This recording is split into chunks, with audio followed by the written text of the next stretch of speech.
on your show finally. I'm a long time fan and I watch all your guys' content. It's awesome. We're very, very, very invested in our community. It's wonderful to be here.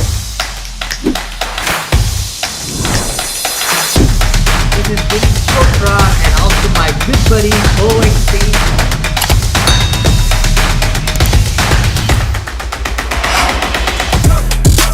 And we are so happy. It's amazing what's going to happen. So, we ramped up to do the show, and we got a lot of hype about the guest today, so I'm excited. I know. So excited to come live to you all.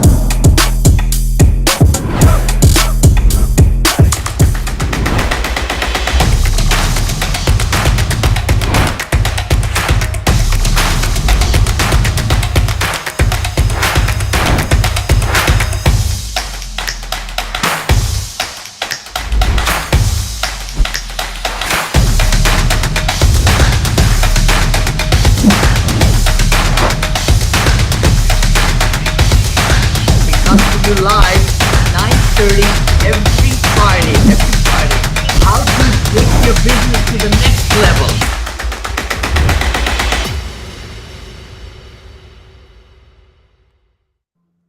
Well, good morning, brother Beau. How are you today, bro? I'm doing well.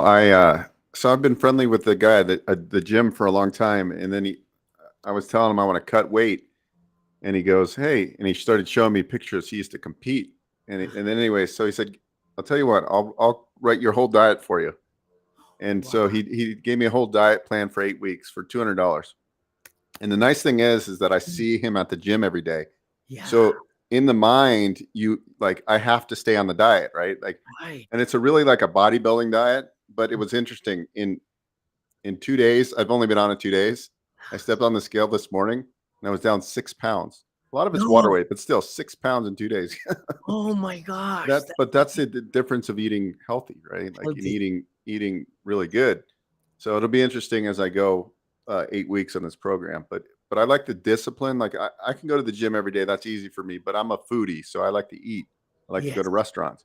But having a disciplined program is a game changer for your diet if you want to get really, really lean and fit. So. I'm so glad you're talking about that. You're so right. I mean, Beau, at any age, young, middle age, or, older and all, we got to really take care of our life by eating right. I mean, eating it through the mouth, I say, and also feeding our mind too, right? Feeding mind right along with all these and being accountable. What I really picked up from you right now is that you're going to see that coach right there at the gym. So by doing religiously, a lot of times we make decisions. We want to get, in the comfort of doing, I want to do this, but then we don't follow it. Right. Yeah. And that's exactly why. So Yeah. he's at the gym at the same time I'm at the gym. So every morning it's like a subliminal message like, oh, you got to stay on it. And today's like, hey, will you do me a favor? Will you send your before picture? Yeah. I'm like, I don't know if I want to do that because that was a side view. I'm like, I got a gut right now. But he's like, no, just, if you want to do it with a shirt on, that's fine. But I love the accountability because that makes you level up. And so whatever you can do to put those triggers in place to level up constantly. And this was just like a simple way for me to do it. So even in business, we could do the same kind of strategies, which I think is like extremely powerful. But I want to go back to what we were talking about last week. Yeah. And you were talking about the multifamily question, right? It's get a little because in the multifamily space, it's very interesting. So on the lending side, I had some sponsors reach out to me yesterday on the lending side, and it was like a perfect example of what was happening. They bought on bridge. They didn't put the caps on, like to pay the extra $1 million to get the caps. It's like a $30 million deal. And like they've executed like the rehab and renovation. It really wasn't their fault. But the problem is that with the COVID and the eviction, the turnover to do the releases has been a lot longer. So they're not able, they overpaid, one, I believe. Two, they weren't expecting the rates. And now they're kind of screwed, right? And so that's like they had like $13 million of LP money, so it's like, and then I was in one of the mastermind groups, Vinney, and I'm hearing more and more people talking about how they've invested in a syndication, and like there's some unethical stuff and all this stuff. So I guess the point is that you got to be really, really careful on who you invest with. You have to see what they're doing. You have to understand the operator, their track record, because you're starting.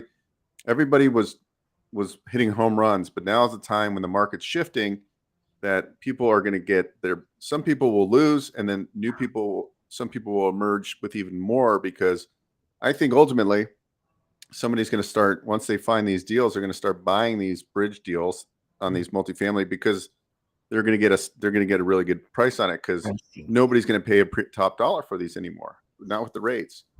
So true, so true. And I read and listen and everything. You're right, Beau.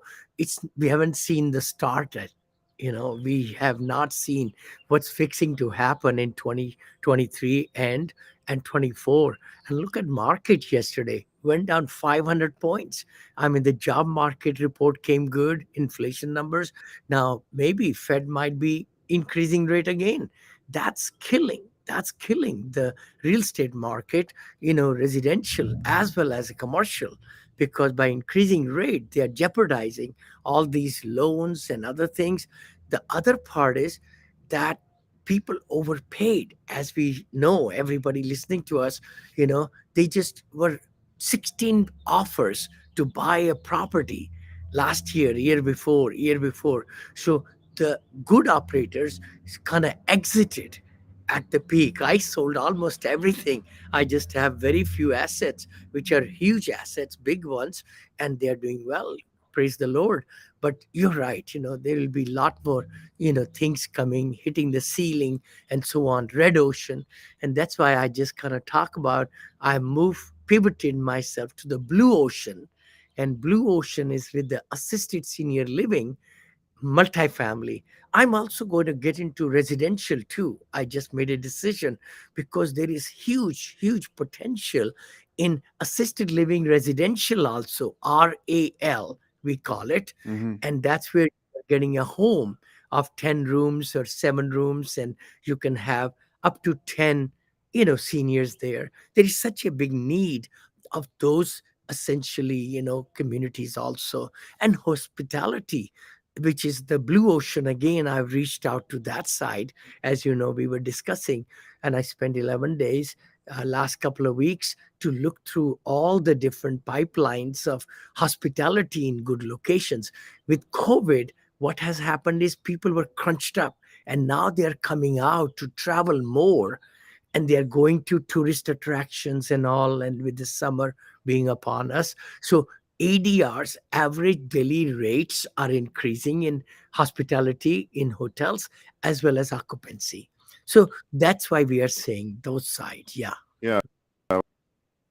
Yesterday I was on a call with GoBundance and added some comments. I don't know him in GoBundance, but he has a furnishing company, and they furnish large hotels.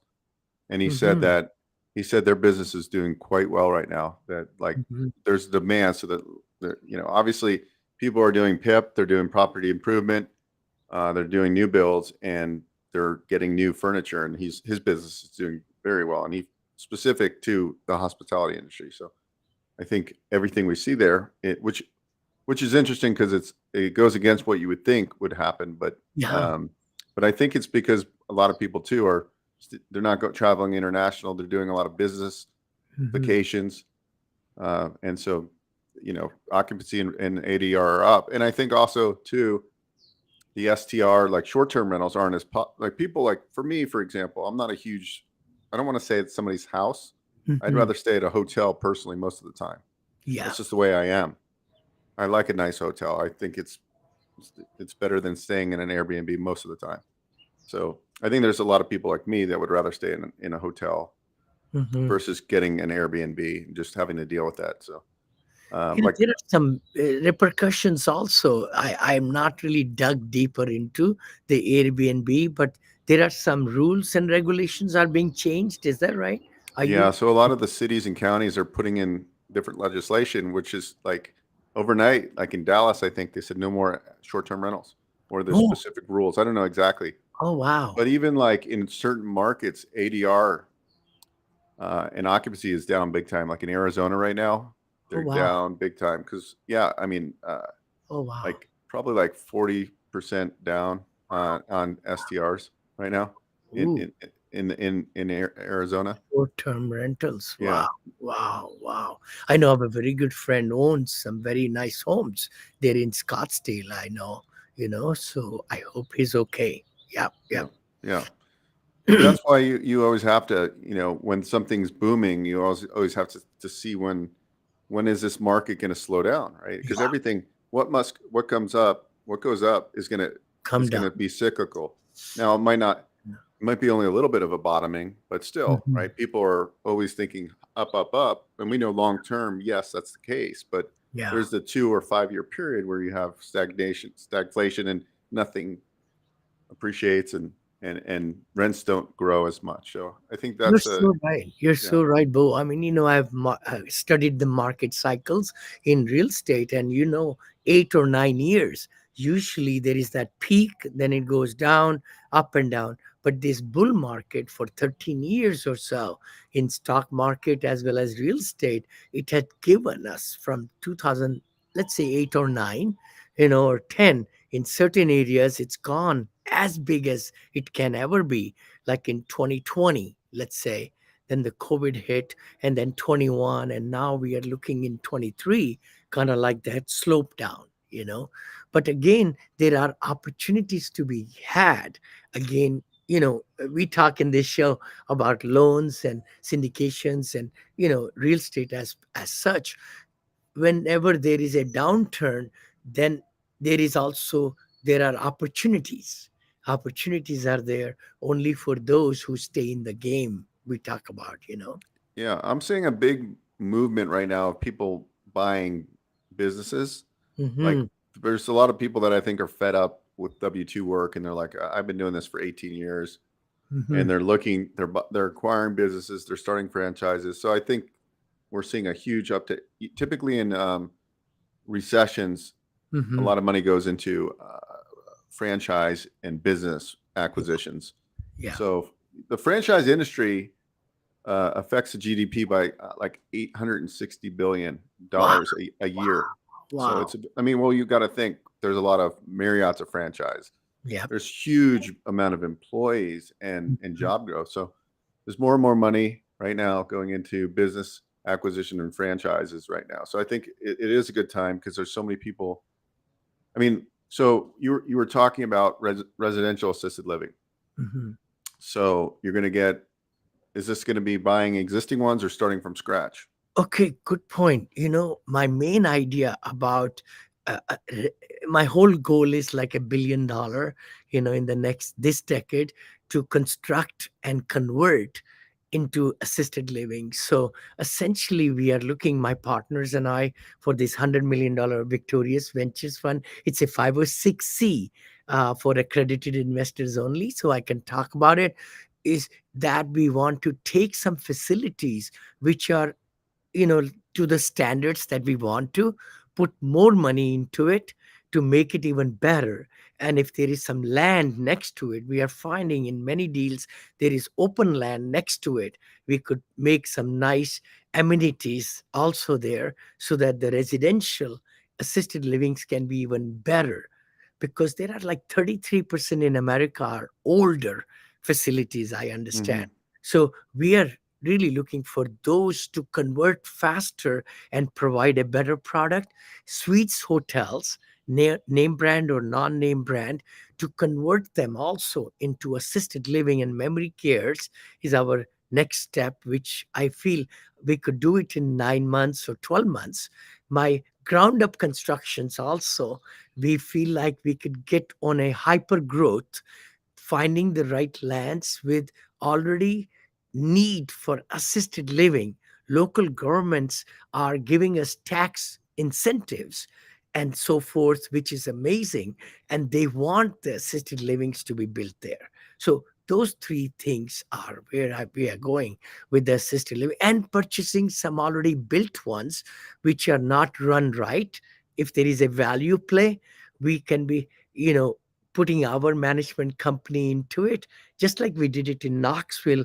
I'm really proud of my daughter, Monica, who stood driven Knoxville property from 12.5 million to 17.4. We accepted the contract last Oh, you week. already got a contract on We that. got the contract, brother. We opened the escrow. Congratulations. Yeah, in just a year and a half, we have moved the demographics. We have done total 100% new demographics. The delinquency is zero. It's 99% occupied. We have increased the rents. I mean, just a very good case study, which I will be doing it on that Adelaide property. And I'm so proud of her. 107 units only. It's kind of small in our portfolio, so but we are selling it, and the buyers still have meat on the bone to increase it because billions of dollars are spent in that market of Knoxville. So Yeah, yeah. very good, Yeah, thing. that's amazing though. That's a good, let's call it a really good triple or home run almost. That is a home run in a year and a half, actually. Yeah, yeah, Yeah. and then of course we are selling the Princeton Park. We got best and final coming up next week. We are very happy. 220 confidentiality agreements were signed for that property in Melbourne, Florida, and I think 44 tours were given. So we are expecting many offers next week, and then we meet with the JLL, my partners, my other partners. We love working with JLL team over there in Florida, and they will be presenting us in a matrix all the offers and what the ins and outs and everything. So we'll do best and final with the top 5 groups or 6 groups, and then we'll be able to sell that. Our investors will be big winners in that one. We bought it for, I think just before COVID. I bought it December of 2019 in Hmm. Melbourne, Florida, for $35 million, and we are expecting offers in the $50 million range. So in Nice. just 3 years, 4 years, we'll be able to, and 70% of the money goes to investors. So I'm so happy that our investors will be winners. Yeah. Well, that's the whole point. It's a win-win for the GPs, the general partners. It's a win-win for the LPs because, Totally. essentially they're extremely passive on these deals where their real due diligence is vetting the deal and the operator, right? They got to Totally. say, okay, does this deal? And a lot of times they don't even probably, a lot of them just, if they've already invested over the last 10 years Sure. with the same person and every Sure. time there's been a positive outcome, Yeah. they probably don't even have to look too hard, right? Like they don't, You're so right. You are most so of them right. probably don't even have that many questions because they're like, hey, every deal we've done has been a home run. We'll do it. They'll look over the offering memorandum in the deck of the presentation of why you're buying it, Yeah. what you're going to do, and invest. So that's good. That is so true. And I was sharing with my partners in hospitality, our unicorn fund people yesterday. I've never given a webinar. In 15 years, I've never given a webinar to my investors, 580 investors, and we just send them email. I sell them, pre-sell them what I'm doing, and then I just send them with the links and package and everything, and they just click on it and soft commit 100,000, 250, 500. Amazing. So with the praise God, giving, not done webinar, but we are doing for the funds now because it's a 506c. So I think July 15th is our webinar. We are doing first webinar, with my partners of the Unicorn Fund, which is $100 million fund, and then the Victorious Ventures Fund, which is $100 million fund also. That's great. And then you're going to deploy. You have some projects lined up, and Many projects. yeah. That's the beauty of it. In the fund structure, I love it because in syndications, which I've done 40 times, and I've done 3 funds, which has been like 3 properties together or 2 properties together. But in syndication model, as you know, Bill, I mean, Bill and I were talking about it, Bo, is that, you only buy one deal, and Hmm. if that deal goes good, you make money. If the deal goes bad, you lose money, right? There is a lot more risk involved in a syndication. But the Hmm. fund model on this side is it buys many deals under the fund. So the same 100,000 for the investor puts money not in proportion or anything, but that fund of 100 million will buy 20 deals, different assets, And so different then, locations. based on how much the limited partner invests, they get different tiers. And Yes, so it's exactly. like, hey, you're on this tier. Yep. You invested $1 million, Hmm. and our blended portfolio return was this, so this makes you're getting this return. So Exactly. yeah, So we give upfront in the PPM. I can explain that because it's for accredited investors only, and also for it's a 506C. Essentially, what it does is we have 100,000 A1 level and we give 6% return, for example. But IRR is 14%. Wow. Right at the 100 level. At 250 level, it's 7% cash on cash with targeted return of 16% IRR. And then it's 500,000 is A3 level. We give 8% cash on cash, 18% IRR or something, 16% IRR. Now, IRR is the internal rate of return. So the AAR, which we don't want to complicate it, average annual return is much higher than IRR because IRR counts the time value of money, and hmm we don't pay all the returns lump sum upfront. That's why IRR is lower, just in a layman's term. So our $5 million investors, which we have few of those now, they are getting 22% IRR. It means they are making 28% AAR, and then we are doing 70-30 split, 70 to the investors, 30 to the GPs. But once we hit that target IRR, we go 50-50. So we keep our money we make when we perform.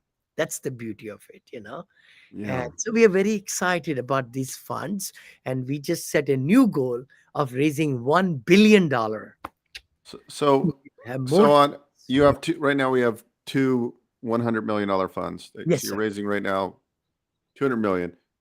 So let's just use like one of the funds that you're going to raise 100 million in, Sure. and that's going to be hospitality that fund is focused on. Yes. So how do you anticipate how far that 100 million is going to go in total real estate, or under management? Is that Beautiful. 500 Beautiful. million, 800 million is the I forecast? would say that 100 million with a 20 ratio, we will be able to buy 500 million, half a Hmm. billion, and we have in the pipeline for hospitality because our partner, strategic partner, have been building hotels for the last 25 years plus.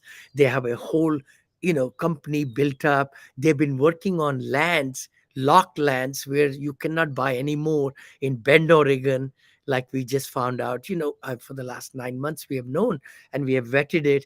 We are already building in Bend, Oregon, two hotels and condominiums, the whole project. Then we have Celebration, Florida, already starting this month, our location of the Homewood Suites there. Then I also went to our New Orleans project, last 2 weeks, and NOLA, New Orleans, right opposite to the convention center, AC Marriott. That's going to also start building in about a month or two. So those projects are already going. That's for only $20 million. We are getting into that deal. All these three projects, rest 80 million is going to be and building buying and building. I'm saying buying because we are buying some Holiday Inn Expresses and Homewood Suites and AC Marriotts. They're about completion, and we are coming in to purchase them as a partnership with our strategic partners so that we can start getting cash flows right away. We looked at Orlando, very beautiful hotel that just finished completion, and it's very highly acclaimed. I stayed, no, we didn't stay, we went there and all that. We are looking at $54 million purchase. So at 20% down, about 10 million, we could buy that one. That's going to cash flow very quickly. Then Mm. we are building these aqua suites. These are every unit has a plunge pool, and we are calling it a new name, Hotel Rain. That's our new brand. I'm just introducing to the world. And The Hotel Rain will be building 10 of these all across the nation in USA. And this is going to be experience of their lifetime at $500 per night. And it's a very low price actually, because we have looked at the competition and everything. Anyway, so I'm Is just Hotel Rain, is that a Mhm. boutique? A boutique It's a motel? boutique hotel. Hotel? It'll be totally boutique hotel, our own name brand, our own configurations and everything. And then people will be able to pay $3,000 for the stay. Wow. And then we'll be selling packets also. That's what these boutique hotels do, where there is a, you know, once in a lifetime experience is given And in what these markets will be what market will be the first couple or any? couple. We are right there right now building in Biloxi, in Gulf Shore, and Mhm. also we are building one in Mississippi right away, and we are looking at lands in New Orleans, in Chicago, in Redmond, Washington, in Idaho, all these places, because these will be the tourist attractions where people go already, and they'll be able to have this beautiful experience. Maybe one day I'd love to show some of the configurations and how they're going to look like. So I'm very much fired up how we build these, then what we understand, maybe Marriott, maybe Hilton, once we have stabilized and built them in few years, we'll be building all these 10 in next 2 years, 2 to 3 years. We'll be So you can do a roll up or and a private sell you to a got it. You big got it. private, and they'll buy the brand and then they'll They'll grow buy it. the Yeah. brand and the whole thing, and then build even across the world. Yeah. So that's what our thinking is, that way. So they'll pay a pretty penny to our fund, because we'll be, building all these under the fund. So that's going to be very exciting. So a lot of great opportunities are coming on, in our laps. It's like, what I say, Bo, is one and one is not two, it's 11. One and one is not three, it's 111. And four people, 1111 is 1111. That's what has happened in my life. Having strategic partners with lots of great experiences, that we are able to join hands to bring the best products and best investments to the accredited investors. Yeah. I love it. Well, we're 30 minutes in already. This was a good episode. So I was No, thank you. Thank you, everybody, for joining.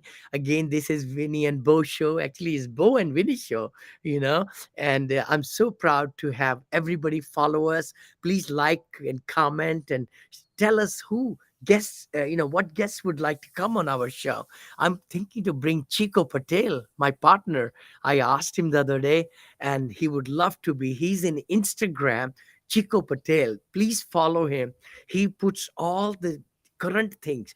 Such a genuine personality. He's got almost $1 billion under his own portfolio, just the family alone. He's Mm. built, and he's got 1.6 billion in hospitality in the pipeline. In the pipeline.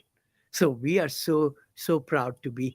So I'll invest some guests like him. Umang, Mystery also will be our guest. We talked to both of my partners. Craig G will bring Craig G also. But the thing is, I want other people to also come in who can make a big difference in our show. So Very thank good. you so much, and we'll see you next week, See you Friday, next week, guys. 9 a.m. Pacific. Thank you.